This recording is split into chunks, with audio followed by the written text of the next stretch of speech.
Ethan rushed into the burning mansion while his neighbors watched in disbelief. The wealthiest woman in town, who once tried to have him arrested, lay unconscious inside. After his heroic rescue made local headlines, Ethan thought the drama was over. 7 days later, Mrs. Prescott's black limousine stopped at his humble doorstep, with two stern-looking lawyers clutching briefcases. Life in the small town of Pinewood had a certain predictability to it. Everyone knew everyone's business, and social standings remained firmly entrenched. At the bottom of this hierarchy stood 16-year-old Ethan Miller and his hardworking mother, who struggled to make ends meet in their modest home on the outskirts of town. At the opposite end of the social spectrum lived Mrs. Victoria Prescott. The mere mention of her name caused townspeople to lower their voices and exchange knowing glances. After her husband passed away 2 decades ago, Mrs. Prescott had inherited a substantial fortune, along with his sprawling Victorian mansion that overlooked the town. The wealthy widow carried herself with an air of superiority that had only grown more pronounced over the years. Ethan had experienced Mrs. Prescott's wrath firsthand just last summer. His baseball had accidentally sailed over her hedges, landing harmlessly on her lawn. Instead of simply returning the ball, Mrs. Prescott had called the police to report Ethan for trespassing and property damage. The humiliating incident had ended with Ethan being forced to deliver a formal apology under the scrutinizing gaze of both the local officer and Mrs. Prescott herself. But that incident paled in comparison to what she had done to his mother. During a heated town meeting about funding for the local school, Mrs. Prescott had stood up and publicly declared that Ethan's mother was nothing more than a worthless single parent raising a delinquent. That night, Ethan found his mother crying silently at the kitchen table, her shoulders shaking with each sob. Despite these painful memories, Ethan tried his best to focus on his studies and his part-time job at the local grocery store.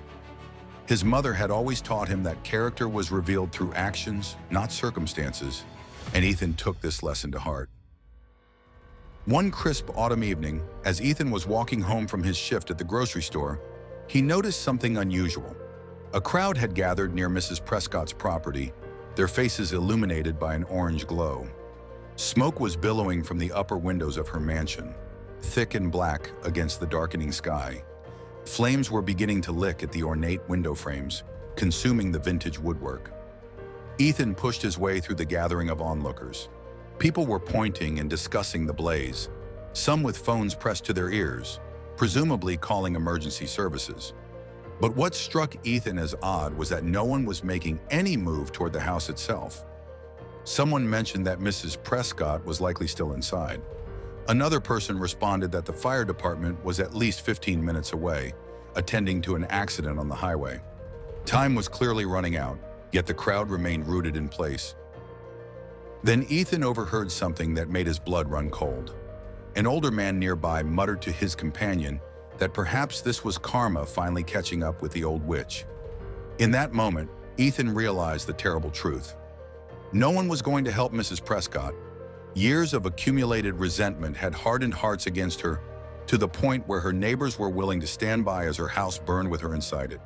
Without fully processing what he was about to do, Ethan pulled his jacket up over his nose and mouth. Someone from the crowd called out, warning him not to be foolish.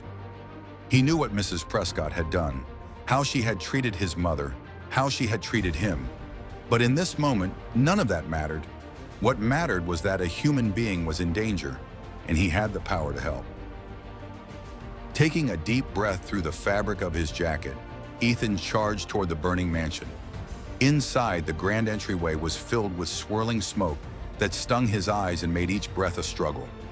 Ethan dropped to his knees, remembering that smoke rises. He crawled forward, calling out for Mrs. Prescott. Then through a gap in the smoke, he spotted a crumpled form near the grand staircase.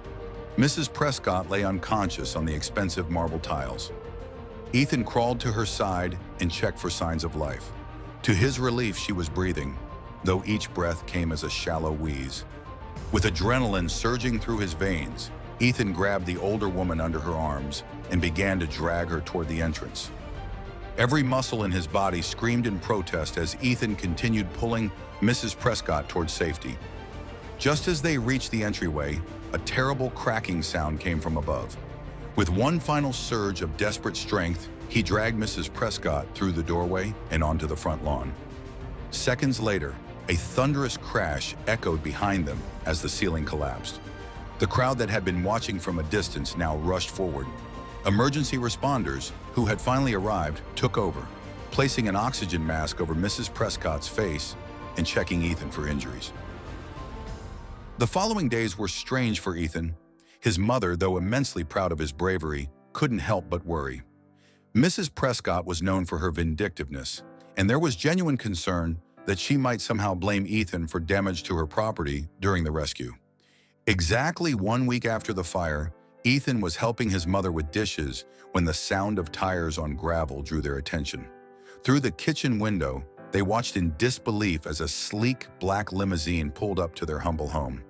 The neighbors peered through windows, whispering to themselves.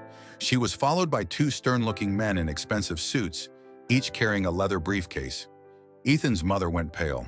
She whispered to Ethan that they couldn't possibly afford a lawyer to defend against whatever accusations Mrs. Prescott might bring. With trembling hands, she opened the door. Mrs. Prescott stood there, her posture as rigid as ever. Stepping aside, Ethan's mother invited them into their modest living room. Once seated, Mrs. Prescott requested to speak with Ethan alone. The request sent a fresh wave of anxiety through his mother, but seeing her son's slight nod, she reluctantly excused herself. Ethan sat facing Mrs. Prescott and her legal entourage. He waited for accusations, for demands, for the legal nightmare his mother had feared. But what happened next left him speechless. Mrs. Prescott's typically haughty expression softened. For perhaps the first time since Ethan had known of her, she appeared vulnerable. She looked Ethan directly in the eyes and admitted that his selfless act had profoundly affected her. For years, she had treated the people of Pinewood with contempt. Yet when her life hung in the balance, it was not her money or status that saved her. It was the courage of a boy she had once humiliated. Ethan listened in amazement as Mrs. Prescott explained that the lawyers were there to draft important documents. She was moving to Switzerland to reconcile with her estranged daughter before it was too late. But before leaving, she wanted to make amends in Pinewood.